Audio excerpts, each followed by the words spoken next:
नमस्कार दोस्तों, स्वागत है आप सभी का हमारे चैनल पौराणिक लोक पर। ओम नमः शिवाय। हर हर महादेव। भगवान भोलेनाथ आप सभी भक्तों पर सदैव ही अपनी कृपा बनाए रखे। मित्रों, देवों के देव महादेव बहुत ही भोले माने जाते हैं और इसलिए इनका एक नाम भोलेनाथ भी है। वैसे तो भगवान भोलेनाथ अपने भक्तों की क्षणिक मात्र की भक्ति से ही प्रसन्न हो जाते हैं और इसलिए उन्हें प्रसन्न करने के लिए किसी भी तरह के विशेष पूजन की आवश्यकता नहीं होती। परंतु कई भक्त शिव जी की विशेष कृपा पाने के लिए सोमवार का व्रत और पूजन करते हैं। मित्रों, सोमवार के व्रत को लेकर मान्यता है कि इस व्रत को करने से भगवान शिव अपनी भक्तों की सभी मनोकामना बहुत जल्दी ही पूरी करते हैं। तो चलिए मित्रों, माता पार्वती और भगवान भोलेनाथ के चरण कमलों का ध्यान करते हुए सुनते हैं सोमवार व्रत की बहुत ही सुंदर कथाएं। तो मित्रों, पहली कथा इस प्रकार शुरू होती है। एक समय की बात है, इस भूमंडल पर एक अत्यंत प्रसिद्ध राजा चंद्रहास द्वारा पालित कांतिका नाम की एक नगरी थी। वहां पर धनेश्वर नाम का एक साहूकार और उसकी स्त्री रूपवती रहा करते थे। साहूकार का व्यापार दूर दूर तक फैला हुआ था और नगर के सभी लोग उस व्यापारी का बहुत ही सम्मान किया करते थे। साहूकार तथा उसकी पत्नी दोनों ही उस नगरी में सभी से बड़े प्रेम और आदर के साथ व्यवहार करते थे। उनके घर में धन धान्य आदि की कोई कमी नहीं थी, लेकिन उनको एक बड़ा दुख था कि उनकी कोई संतान नहीं थी और इस कष्ट से वे दोनों अत्यंत दुखी रहते थे। एक दिन एक बड़ा तपस्वी योगी उस नगरी में आया। वह योगी उस ब्राह्मण के घर को छोड़कर अन्य सब घरों से भिक्षा लाकर भोजन किया करता था, लेकिन रूपवती से वह भिक्षा नहीं लिया करता था। एक समय वह किसी अन्य घर से भिक्षा लेकर गंगा किनारे जाकर भिक्षा को प्रेम पूर्वक खा रहा था। तभी धनेश्वर ने योगी को देखा और अपनी भिक्षा के अनादर से दुखी होकर योगी से बोला, महात्मन, आप सब घरों से भिक्षा लेते हैं परंतु मेरे घर की भिक्षा कभी भी नहीं लेते, इसका कारण क्या है? योगी ने कहा कि निसंतान के घर की भीख पतितों के अन्न के तुल्य होती है और जो पतितों का अन्न खाता है वह भी पतित हो जाता है। क्योंकि तुम निसंतान हो, अतः पतित हो जाने के भय से मैं तुम्हारे घर की भिक्षा नहीं लेता हूं। धनेश्वर यह बात सुनकर अपने मन में बहुत दुखी हुआ और हाथ जोड़कर योगी के पैरों पर गिर पड़ा तथा दुखी भाव से कहने लगा, हे महाराज, यदि ऐसा है तो आप मुझको पुत्र प्राप्ति का उपाय बताइए। आप सर्वज्ञ हैं, मुझ पर अवश्य ही यह कृपा कीजिए। धन की मेरे घर में कोई कमी नहीं, परंतु मैं पुत्र न होने के कारण अत्यंत दुखी हूं। आप मेरे इस दुख का हरण करें। यह सुनकर योगी कहने लगे, हे ब्राह्मण, तुम चंडी देवी की आराधना करो, ऐसा करने से तुम्हें पुत्र रत्न की प्राप्ति होगी। साहूकार ने घर आकर अपनी स्त्री से सब वृत्तांत कहा और स्वयं तप के निमित्त वन में चला गया। वन में जाकर उसने चंडी देवी की उपासना की और घोर उपवास किया। चंडी देवी ने 16वें दिन उसको स्वप्न में दर्शन दिया और कहा, हे धनेश्वर, मैं तेरी भक्ति भाव से अत्यंत प्रसन्न हूँ। तुझे शीघ्र ही पुत्र रत्न प्राप्त होगा, लेकिन वह 16 वर्ष की आयु में ही मृत्यु को प्राप्त हो जाएगा। परंतु यदि तुम दोनों पति पत्नी 32 पूर्णमासियों का व्रत विधिपूर्वक करोगे तो वह दीर्घायु होगा। जितनी तुम्हारी सामर्थ्य हो उतने आटे के दिए बनाकर शिवजी का पूजन करना और पूर्णमासी का व्रत रखना। प्रातः काल होने पर इस स्थान के समीप ही तुम्हें एक आम का वृक्ष दिखाई देगा। उस पर चढ़कर एक फल तोड़कर शीघ्र अपने घर चले जाना और अपनी स्त्री से सब वृत्तांत कहना। जब वह श्री शंकर जी का ध्यान करके उस फल को खा लेगी, तब भगवान शंकर की कृपा से वह गर्भवती हो जाएगी। जब वह ब्राह्मण प्रातः काल उठा तो उसने उस स्थान के पास ही एक आम का वृक्ष देखा जिस पर एक आम का फल लगा हुआ था। उस ब्राह्मण ने उस आम के वृक्ष पर चढ़कर उस फल को तोड़ने का प्रयत्न किया, परंतु कई बार प्रयत्न करने पर भी वह वृक्ष पर न चढ़ पाया। तब उस ब्राह्मण को बहुत चिंता हुई और वह विघ्न विनाशक श्री गणेश जी की वंदना करने लगा और बोला, हे दयानिधे, अपने भक्तों के विघ्नों का नाश करके उनके मंगल कार्य को करने वाले, दुष्टों का नाश करने वाले, रिद्धि सिद्धि को देने वाले, आप मुझ पर कृपा करके इतना बल दें कि मैं अपने मनोरथ को पूर्ण कर सकूं। इस प्रकार गणेश जी की प्रार्थना करने पर उनकी कृपा से धनेश्वर वृक्ष पर चढ़ गया और उसने एक अति सुंदर आम का फल देखा।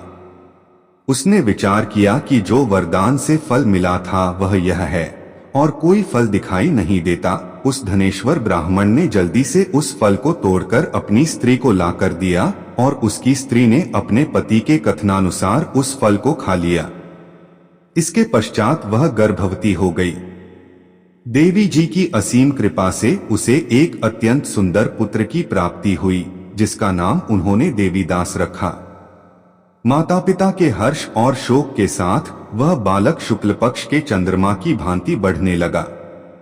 भवानी की कृपा से वह बालक बहुत ही सुंदर, सुशील और पढ़ने में बहुत ही निपुण हो गया। चंडी देवी की आज्ञानुसार उसके माता पिता ने 32 पूर्णमासी का व्रत रखना प्रारंभ कर दिया था, जिससे उसका पुत्र दीर्घायु हो जाए। 16वां वर्ष लगते ही देवीदास के माता पिता को बड़ी चिंता हो गई कि कहीं उनके पुत्र की इस वर्ष मृत्यु न हो जाए। इसलिए उन्होंने अपने मन में विचार किया कि यदि यह दुर्घटना उनके सामने हो गई तो वे कैसे सहन कर सकेंगे। उन्होंने देवीदास के मामा को बुलाया और कहा कि हमारी इच्छा है कि देवीदास 1 वर्ष तक काशी में जाकर विद्याध्ययन करे और हम उसको अकेला भी नहीं छोड़ना चाहते, इसलिए साथ में तुम चले जाओ और 1 वर्ष के पश्चात इसको वापस लौटा लाना। सब प्रबंध करके उसके माता पिता ने काशी जाने के लिए देवीदास को एक घोड़े पर बैठाकर उसके मामा को उसके साथ विदा कर दिया। धनेश्वर ने अपनी पत्नी के साथ अपने पुत्र की मंगल कामना तथा दीर्घायु के लिए भगवती दुर्गा की आराधना और पूर्णमासियों का व्रत करना आरंभ कर दिया। इस प्रकार उन्होंने 32 पूर्णमासी का व्रत पूरा किया। कुछ समय पश्चात एक दिन वह दोनों मामा और भांजा मार्ग में रात्रि बिताने के लिए किसी ग्राम में ठहरे हुए थे। उस दिन उस गांव में एक ब्राह्मण की अत्यंत सुंदरी, सुशीला, विदुषी और गुणवती कन्या का विवाह होने वाला था। जिस धर्मशाला के अंदर वर और उसकी बारात ठहरी हुई थी, उसी धर्मशाला में देवीदास और उसके मामा भी ठहरे हुए थे। संयोगवश कन्या को तेल आदि चढ़ाकर मंडप आदि का कृत्य किया जा रहा था, लेकिन लगन के समय वर को धनुर्वात मतलब एक वायुरोग जिसमें शरीर धनुष की तरह झुककर टेढ़ा हो जाता है हो गया। इस कारण वर के पिता ने अपने कुटुंबियों से परामर्श करके निश्चय किया कि यह देवीदास मेरे पुत्र जैसा ही सुंदर है, मैं इसके साथ ही लग्न करा देता हूँ और बाद में विवाह के अन्य कार्य मेरे लड़के के साथ हो जाएंगे। ऐसा सोचकर उन्होंने देवीदास के मामा से जाकर बोला कि तुम थोड़ी देर के लिए अपने भांजे को हमें दे दो, जिससे विवाह के लग्न के सारे कृत्य सुचारू रूप से हो सके। तब उसका मामा कहने लगा कि जो कुछ भी कन्यादान के समय वर को मिले वह सब हमें दे दिया जाए, तो मेरा भांजा इस बारात का दूल्हा बन जाएगा। यह बात वर के पिता ने स्वीकार कर ली और उसने अपने भांजे को वर बनने के लिए भेज दिया और उसके साथ सब विवाह कार्य रात्रि में विधिपूर्वक संपन्न हो गया। तो पत्नी के साथ वह भोजन न कर सका और अपने मन में सोचने लगा कि न जाने यह कैसी स्त्री होगी। वह एकांत में इसी सोच में पड़ गया तथा उसकी आंखों में आंसू आ गए। तब वधू ने पूछा कि क्या बात है, आप इतने उदासीन व दुखी क्यों हो रहे हैं। तब उसने सब बातें जो वर के पिता व उसके मामा में हुई थीं उसको बतला दी। तब कन्या कहने लगी कि यह ब्रह्म विवाह के विपरीत कैसे हो सकता है। देव, ब्राह्मण और अग्नि के सामने मैंने आपको ही अपना पति बनाया है, इसलिए आप ही मेरे पति हैं। मैं आपकी ही पत्नी रहूंगी, किसी अन्य की कदापि नहीं। तब देवीदास ने कहा, ऐसा मत करिए, क्योंकि मेरी आयु बहुत कम है। मेरे पश्चात आपकी क्या गति होगी, इन बातों को अच्छी तरह विचार लो। परंतु वह दृढ़ विचार वाली स्त्री थी, बोली कि जो आपकी गति होगी वही मेरी गति होगी। हे स्वामी, आप उठिए और भोजन करिए, आप निश्चय ही भूखे होंगे। इसके बाद देवीदास और उसकी पत्नी दोनों ने भोजन किया तथा शेष रात्रि वे सोते रहे। प्रातःकाल देवीदास ने अपनी पत्नी को 3 नगों से जड़ी हुई एक अंगूठी दी, एक रुमाल दिया और बोला, हे प्रिय, इसे लो और संकेत समझकर स्थिर चित्त हो जाओ। मेरा मरण और जीवन जानने के लिए एक पुष्पवाटिका बना लो। उसमें सुगंधी वाली एक नवमल्लिका लगा लो, उसको प्रतिदिन जल से सींचा करो और आनंद के साथ खेलो कूदो तथा उत्सव मनाओ। जिस समय और जिस दिन मेरा प्राणांत होगा, ये फूल सूख जाएंगे और जब ये फिर हरे हो जाएं तो जान लेना कि मैं जीवित हूँ। यह समझाकर वह चला गया। प्रातः काल होते ही वहां पर गाजे बाजे बजने लगे और जिस समय विवाह के कार्य समाप्त करने के लिए वर तथा सब बाराती मंडप में आए तो कन्या ने वर को भली प्रकार से देखकर अपने पिता से कहा कि यह मेरा पति नहीं है। मेरा पति वही है जिसके साथ सत्र में मेरा पाणिग्रहण हुआ था। इसके साथ मेरा विवाह नहीं हुआ है। यदि यह वही है तो बताएं कि मैंने इसको क्या दिया। मधुपर्क और कन्यादान के समय जो मैंने भूषणादि दिए थे उन्हें दिखाए तथा रात में मैंने क्या गुप्त बातें कही थीं, वह सब सुनाए। पिता ने उसके कथनानुसार वर को बुलवाया गया। कन्या की यह सब बातें सुनकर वह कहने लगा कि मैं कुछ नहीं जानता। इसके पश्चात लज्जित होकर वह वहां से चला गया और सारी बारात भी अपमानित होकर वहां से लौट गई। भगवान श्री कृष्ण बोले, हे माता। इस प्रकार देवीदास काशी विद्याध्ययन के लिए चला गया।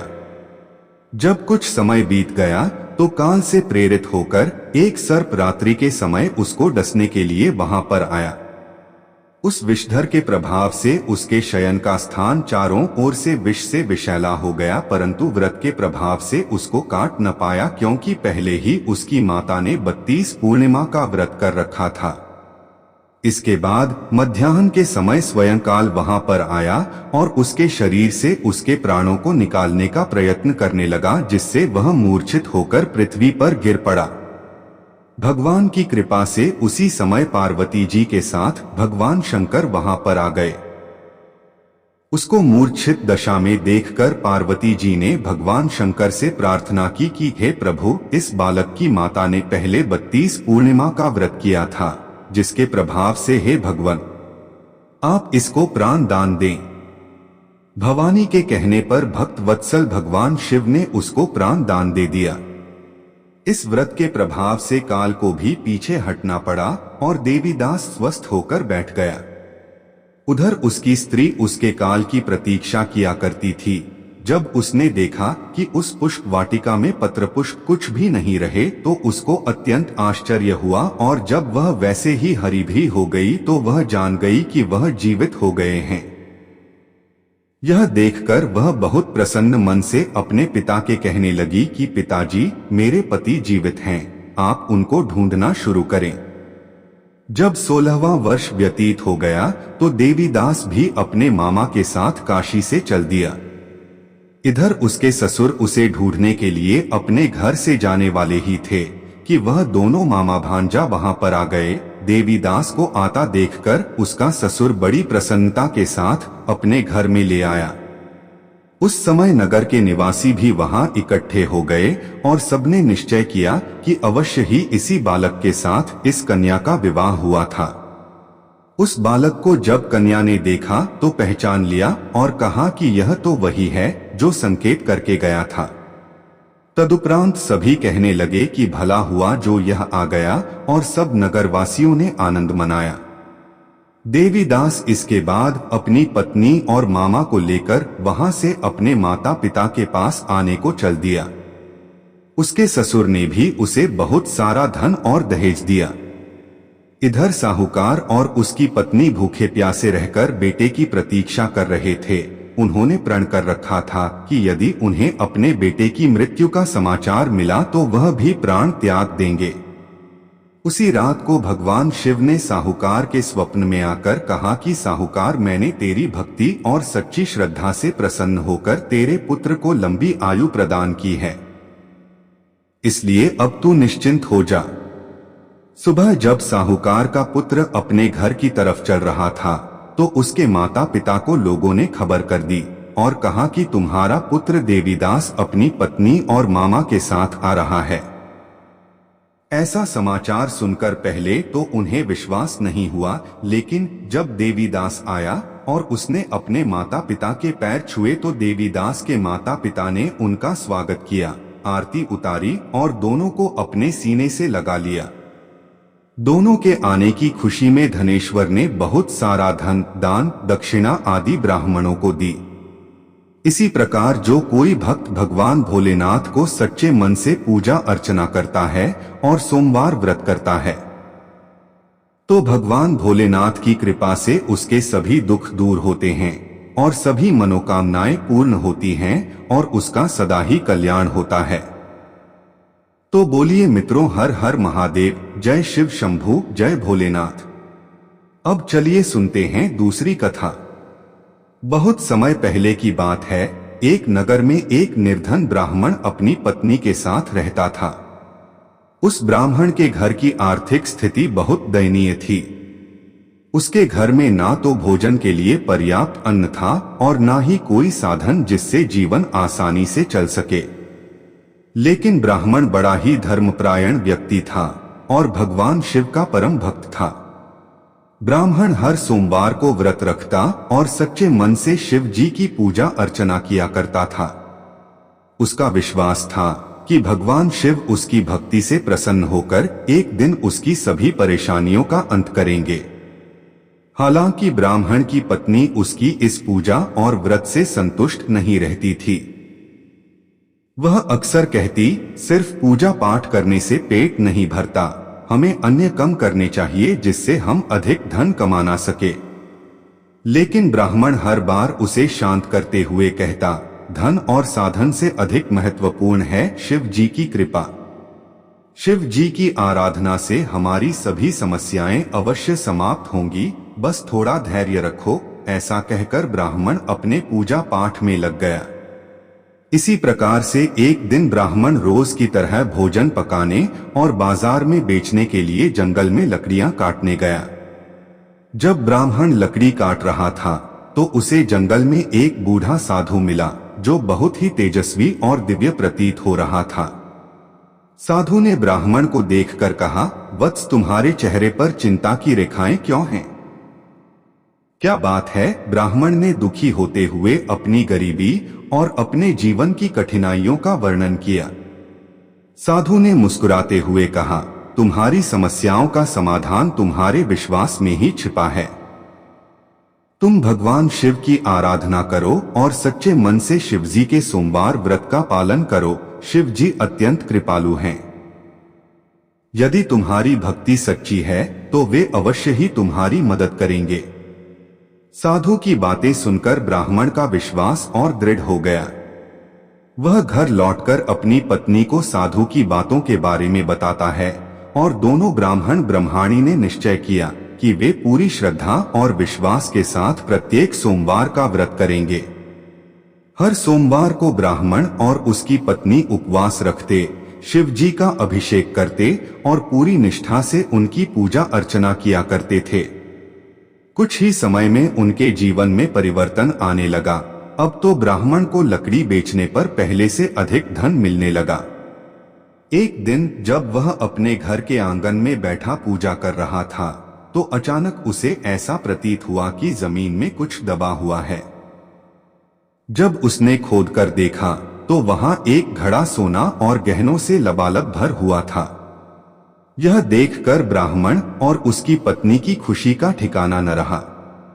अब तो उनकी गरीबी समाप्त हो गई। उनकी भक्ति और श्रद्धा ने उन्हें भगवान शिव की कृपा का पात्र बना दिया था। ब्राह्मण ने सारा श्रेय भगवान शिव को दिया और कहा, यह सब शिव जी की कृपा है। अगर हम सच्चे मन से उनकी आराधना करें तो वह हर कष्ट हर लेते हैं। मित्रों, यह कथा हमें सिखाती है कि सच्चे मन, श्रद्धा और धैर्य के साथ भगवान शिव की पूजा करने से जीवन की सभी कठिनाइयां समाप्त हो सकती हैं। शिव जी अपने भक्तों की सच्ची पुकार अवश्य सुनते हैं और उन्हें सुख समृद्धि का वरदान देते हैं। शिवजी में सोमवार व्रत का महत्व इसी में निहित है कि यह व्यक्ति को न केवल आंतरिक बल देता है बल्कि उसके जीवन में सकारात्मक परिवर्तन भी लाता है। कथा समाप्त हुई। बोलिए मित्रों, हर हर महादेव।